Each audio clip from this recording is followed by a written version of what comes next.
hotel yang isinya cuma furniture. Kok bisa sok-sok? Ya, mau ngapain? Ya nggak boleh parkir sini. Toilet nggak bisa. Toilet cuma untuk tamu nggak. Ngerti ya?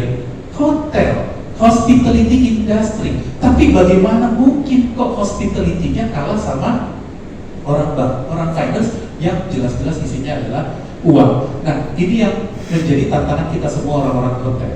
Bahwa orang bank aja mereka kiblatnya melihatnya ke hotel dalam memberikan pelayanan. Meskipun isinya uangnya banyak, tetapi mereka tidak menciptakan suasana yang mencekam. Tetapi mereka menciptakan suasana keramah tamahan.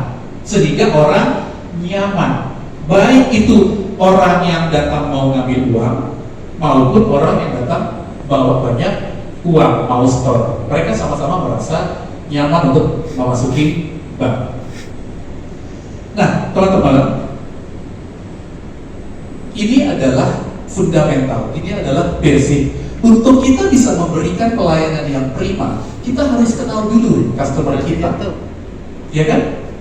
Siapa customer kita?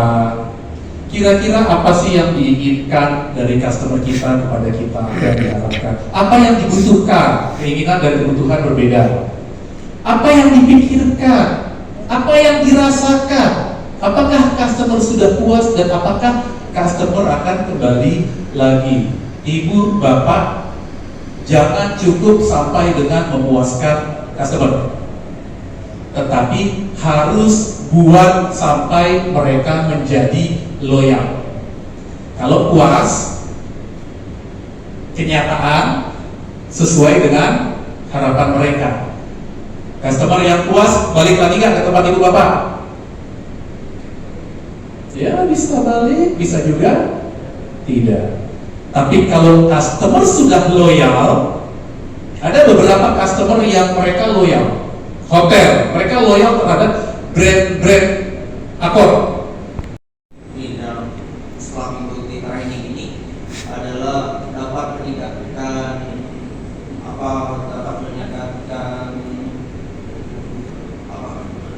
skill dan kemampuan untuk di bidang pelayanan. Oke, very good. Yang dilakukan Afdan pada saat senggang, gym dan hobinya olahraga. Oke, very good. Terima kasih. Di atas ada tulisan Bank Indonesianya. Oke. Di bawah Bank Indonesianya ada gambar Garuda. Di bawahnya ada tulisan 1000. Oke. Di bawahnya ada rupiah. Oke. Oke, itu udah perfect, itu udah benar. Belakangnya ya, di atasnya nggak ada tulisannya. Oke. Di bawahnya mau gambar aku. Oh, baru mau gambar aku, jadi belum sempat. Sama tahunnya juga nggak ada. Oke, kita kasih tepuk tangan dulu untuk Mbak Seta. Oke, semuanya bisa kembali. Terima kasih, very good. Thank you.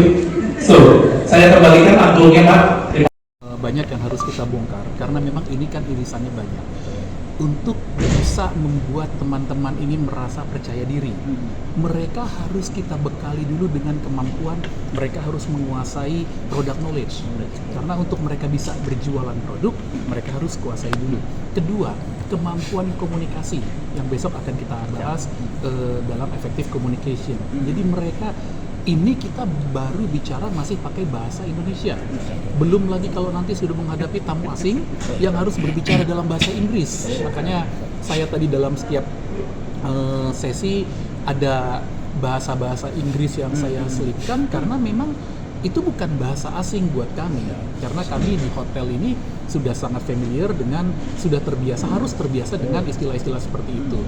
Jadi yang menjadi tantangan memang terutama anak-anak zaman sekarang, milenial, itu mereka itu menjadikan pelayanan itu bagian dari rutinitas, tidak benar-benar tulus. Iya, jadi hanya untuk profesi, tapi tidak benar-benar tulus. Betul. Tapi ini nggak salah mereka sih kalau menurut saya, karena kan mereka sudah sangat dipengaruhi oleh yang namanya gadget, digital, semuanya serba praktis, tidak ada itu, mereka kurang merasakan yang namanya kerja keras karena semuanya serba shortcut misalnya. Nah ini yang akhirnya ada yang sedikit bergeser, tetapi menurut saya yang namanya pelayanan, kita paham betul hotel sekarang sudah tergantikan dengan robot, tetapi ada satu yang tidak dimiliki robot-robot atau artificial intelligence itu kecerdasan buatan manusia itu ya